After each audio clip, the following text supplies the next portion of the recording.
jump up, people, are you ready?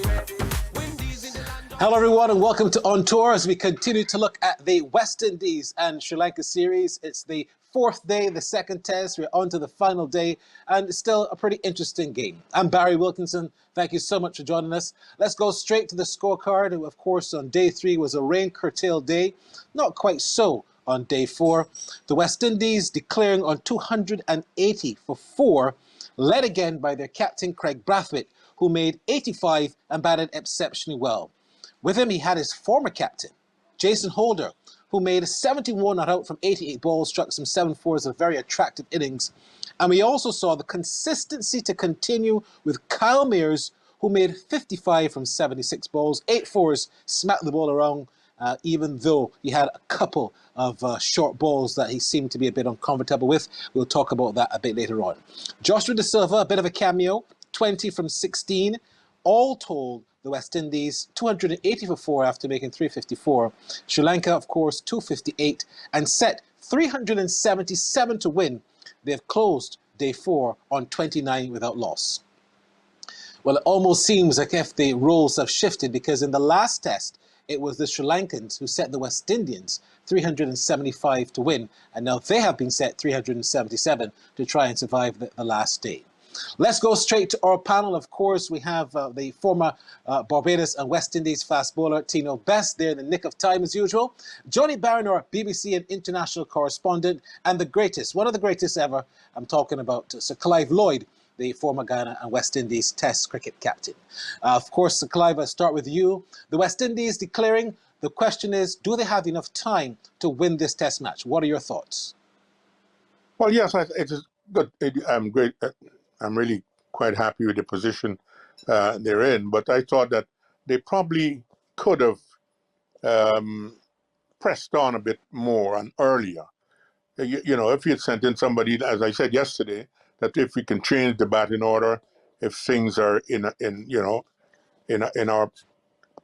we are in the ascendancy, and we were for quite a while, I would have promoted the big man, Mr. Cornwall, to try and get a quick 30 or 40 or whoever, you know, even Alzari Joseph, so that we would have been able to get that in a nearer to 400 in a quicker time, and you'd have had more than 7 overs to bowl at them. We should have had something like 20 overs or more to bowl at them and probably see, you know, try and capture a wicket or two. But it's good for the West Indies that they're in such a position today. Johnny Barry, being neutral, I have to put the question to you. Do you think Sri Lanka will want to try to even go after these runs? They have, I guess, nothing to lose. They want to win the series just like the West Indies. Yeah, they would love to win the series. It looks a bit of a big ask. I think their biggest ever chase is 388 against Zimbabwe. So this would be their second biggest chase. It would be the 8th biggest chase in the history of Test cricket and the 3rd biggest chase ever in the Caribbean. Of course, India got a big score, 400 plus back in 1976. I wonder if Sir Clive played in that one. And after that, of course, the West Indies chase of 418 versus Australia. Big ask for Sri Lanka, it's safe to say. All right, wonderful stuff. And Tino Best, the fast bowlers, they're going to have a big job on their hands. Yeah, they got the work cut out for them for sure, Barry. I honestly believe that the fast bowlers are going to toil tomorrow because it looks like a very flat wicket. And Sri Lanka is looking to sit down on the West Indies. I don't think they're going to go after the runs. I think they're going to just battle the day. But Craig Brathwaite going to have to use all of his experience, whatever that is as a captain. He's very young and his tender to maneuver his troops and to get wickets. He has to use Shannon in short bursts. And he has to maneuver his bowlers properly. So I think they got the work cut out for them, but it's going to be a very intriguing day tomorrow, the final day. Well, so Clive, you know, you look at the fact that you saw a fantastic innings again by none other than Craig Brathwaite. 85, Sir Clive. He almost scored a century in his second innings after scoring one in the first. He seems to be now, I don't want to say it and then I jinx him, but has he turned the corner with his captaincy? Is it making him a more consistent player? Your thoughts on Craig Brathwaite's 85 today? Well, it's a well-charted innings, no doubt about that. He's batting. He looks confident, and that's the thing about batting. Once you're confident, you're halfway there. And I don't think the captaincy is worrying him at all. He's maneuvering his team quite well. He's batting extremely well. He's getting guys to put in that little extra effort. He's doing marvelously well. And it's a pity he didn't get the other 15. But the point is that people will say that he should have pushed on. But if you're looking to win a game, you want to get into that position first, and don't falter in the middle. They batted very well. They made sure they were safe, and he saw that they were safe, and they're in a very good position. And tomorrow should be a very exciting day. We saw that partnership, Johnny Barron, of 87 between the captain and the former captain. They've been good friends from school days, albeit they went to separate schools. But they grew up in that same era, played youth cricket together, and they moved on into the Barbados and the West Indies setup together. So, hey, look, there's no love lost. And you saw the camaraderie in that partnership of 87. But Jason Holder continues to prove to everyone that he's just indeed deserving of that tag of the best all-rounder in world cricket. He made 71 out of 88, pushed on things quite well. What was your thought? What are your thoughts, I should ask you, Johnny Barron, on the innings played by Jason Holder? Yeah, we've known for a while that Jason Holder is a truly outstanding cricketer. He's number one all-rounder in the world. He's the 8th best bowler in world cricket as well. And this side, if you like, and it's a talented side, as we've seen through the course of these games and in Bangladesh, is very talented, but they are building this side around Jason Holder.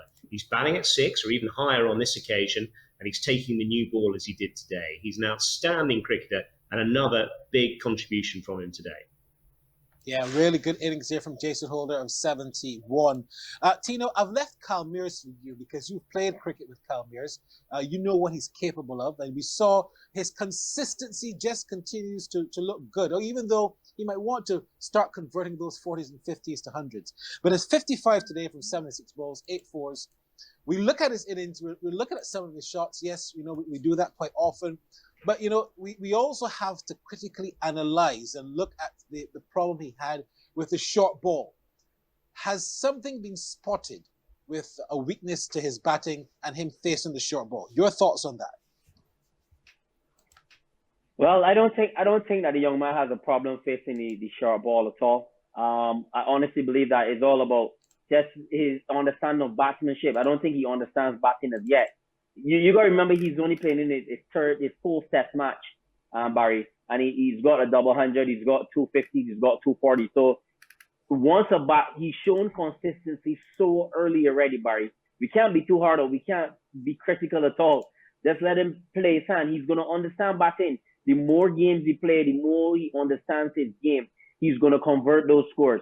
So I don't want to emphasize too much on his batting. He's still young. Look, Barry. When last we had someone bat at 4 or 5 about in that middle order that played the first 3 or 4 test matches that was so consistent. So I don't want to be too harsh on Kyle Mears. I don't think it's a problem with the short ball. I just think it's just about being selective. And he will understand that the more he plays games and the more he understands his game. Having said that, Sir Clive, and as Tino spoke about that, the Sri Lankans and their bowling effort today, they still made 20 from 16. No, it's neither here or there, really. But do you think that the Sri Lankans really zoned in on trying to bowl the West Indies out, or do they allow them too often to dictate the pace of this match? No, I think they try to get a couple of wickets, but then at the same time, the score was mounting. So it was, you really, they put in the effort. There's no doubt about that. And I'm sure that their overrate might have been a little pretty low. But I thought they did quite well. But I thought that the West Indies could have pushed on a little bit more and tried to get more overs at them. That was only my problem. But there again, where Kyle Mears is concerned, he's making 50s and 60s. He's not 10 and 12. He'll get. I'm sure he will be able to sort it out in the nets with the batting coach and so on. But he's a good guy to have in the middle because he scores quickly, hits the ball quite well, and I'm sure he will grow in stature as the test matches go along. All right, you're watching On Tour on Flow Sports. When we come back, John Campbell in focus. Is it about time that the opener from Jamaica is replaced? We'll bring that question to the panel and also to you, the fans, when we come back. Windies in the land, just put up your hand. It's time to party. Turn it up to the top, it's time to jump up. People, are you ready? Windies in the land, just put up your hand. It's time. Welcome back to On Tour. Of course, we tell you that the West Indies will resume quite shortly with Sri Lanka, with the Sri Lankans chasing 377. There are 29 without loss. Don't forget, cricket starts at 9:30 Eastern Caribbean time, and the coverage starts just about 9:15. We'll head up to then. Until then, let's talk to Johnny Barron, the BBC correspondent who's been covering this series. He's got quite a busy time. He's also doing IPL cricket. He's doing the 100. Boy, we're privileged to have Johnny Barron. Johnny, let me ask you about John Campbell and get the panel's view on this. John Campbell has not been consistent at all. And the thing about it is he doesn't seem to be improving. Your thoughts on him, and should he play against South Africa when they come a-calling in about 6 or 7 weeks' time? It's a very good question. One of the big problems has been in world cricket, if you like, as a general trend in the last 4 or 5 years, is opening the innings. It's a particularly hard job. If you look at Ed Smith, say, in the England setup, he looks at a weighted average, which takes consideration on that average into the fact of pitch conditions, the opposition you're playing against, et cetera, and where you're batting in that order. And actually, his average of 25 actually would fare quite well in the England side. But you have to say he's coming off the back of a number of low scores. It's a tough place to bat. And he looks like he's a player who could use little time in domestic cricket and just to hone that technique and come back stronger. Tino, Johnny just hit on a note that's going to be a very sour one, because I don't think there's going to be any domestic cricket based on the fact that the pandemic is still very much evident. That's going to go against someone like a John Campbell, who really needs to get in some first-class cricket. You would perhaps, look at his batting and say, well, as an opening fast bowler, he certainly will give you an early chance of wicket. Your thoughts on that? Yeah, I mean, as an opening bowler, you love to see when the opener is not in form at all, is a wicket for yourself. But really and truly, there's no cricket going wrong right now that John Campbell can get going or get his issues out.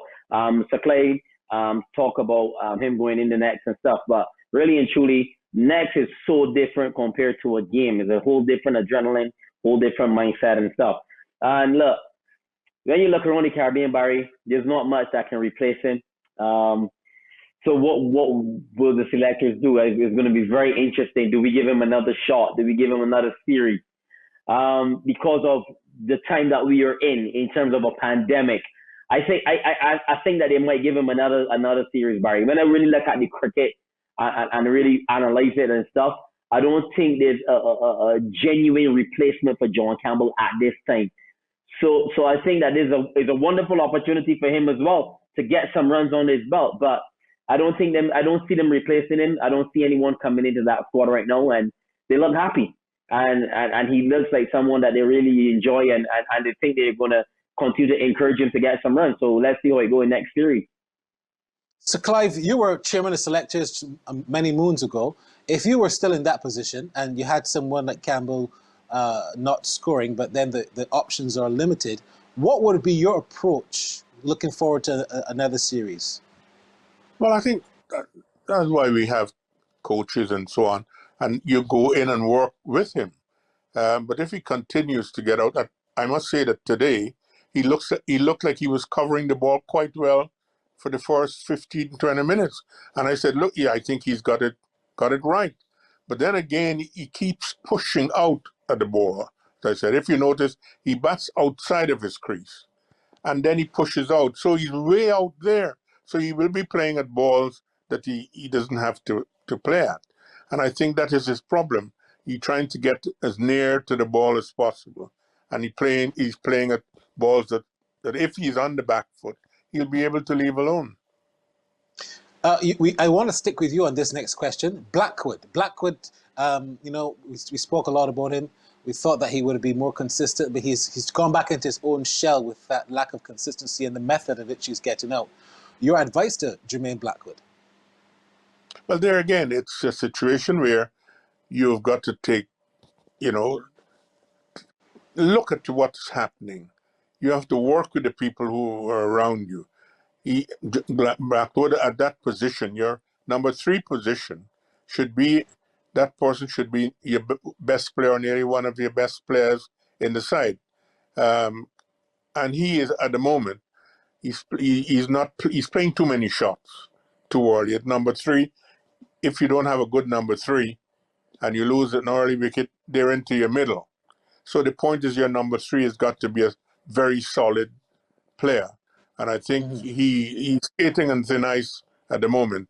But he's that sort of player, if he gets away, he score quickly. Today was a day you would have loved to have Blackwood in form, because he hits the quicks overhead, he plays the spin quite well, or, sometimes he plays some injudicious shots. But he's the player that you needed today to declare earlier and with a lot more runs on the board.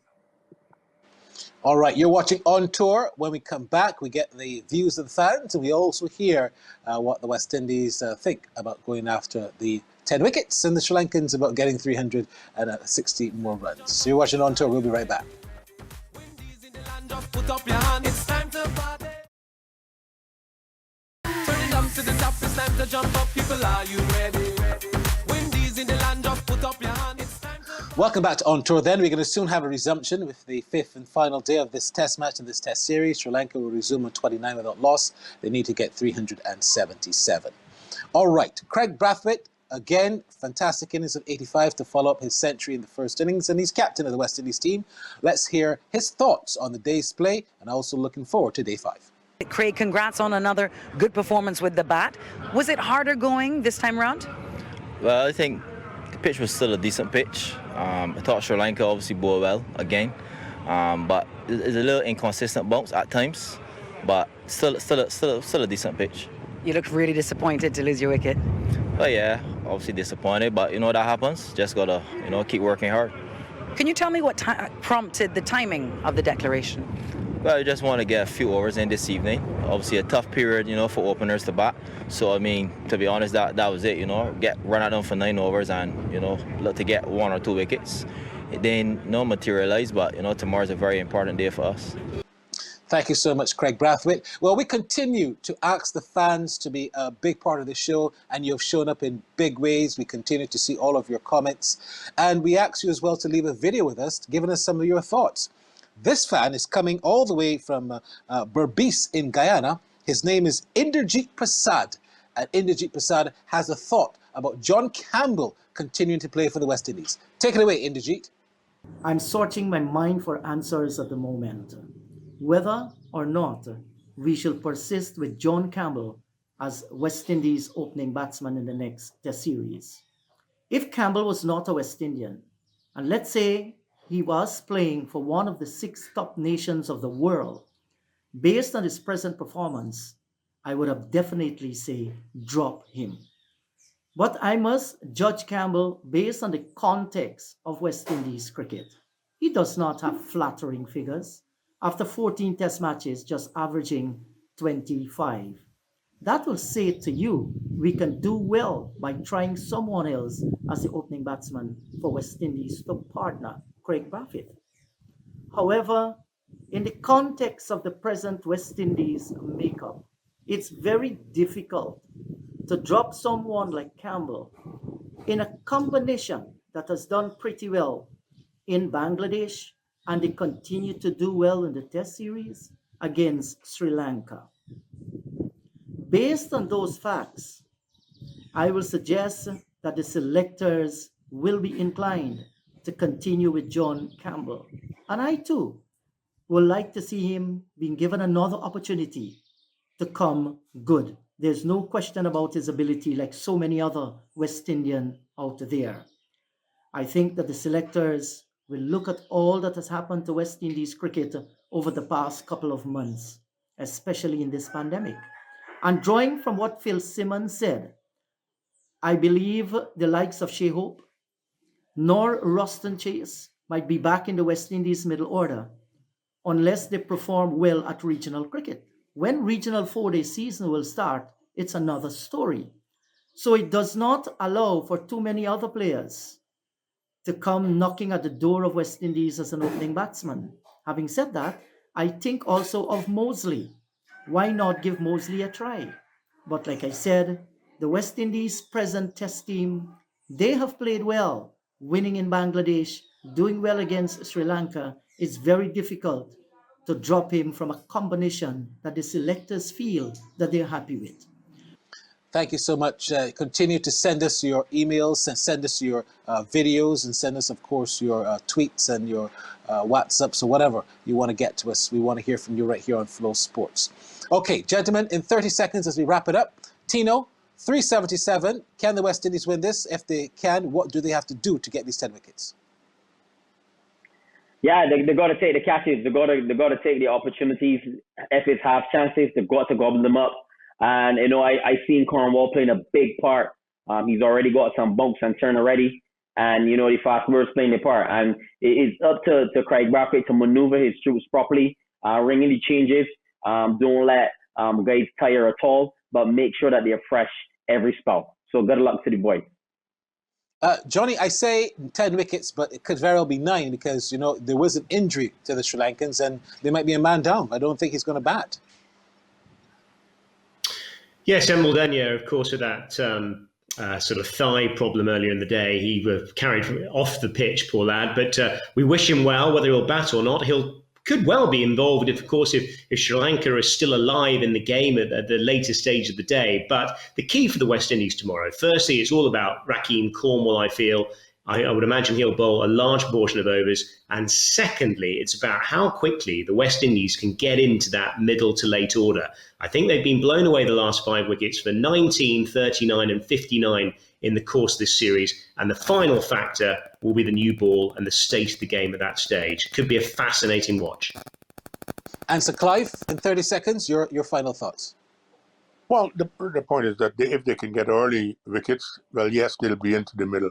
And why I said earlier that if they bowled 25 overs or so today, that meant that they will have a new ball early in the day. As it is now, we'll have a new ball later in the day. So really and truly, they have to get early wickets, and I think they give a good account of themselves. I see if the guys would like to win this Test match and win the series. Well, thank you so much, Sir Clive Lloyd, Tino Best and Johnny Barron. Well, it's going to be interesting. Day 5, of course, join us for much more analysis and highlights right here on tour tomorrow. Bye-bye for now. West Indies. We are the West Indies. That's right. We are the West Indies. Turn it up to the top. It's time to jump up. People, are you ready?